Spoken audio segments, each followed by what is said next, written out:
Ayan, magandang hapon po sa ating lahat. Hinapon na tayo. Dito tayo sa bayan po ng Umingan, Pangasinan. May tinitignan po tayo corner lot along National Road. Yan, may sukat po no 9,165 ang sukat po nito. Yan, papuntang Carmen. Tapos ito sa kaliwa natin, papuntang Isabela. Yan, Isabela po yan.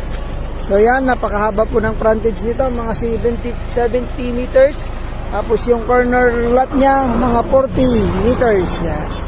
So napakaganda po itong business. Kahit anong tayong business dito, ma'am sir, pwede.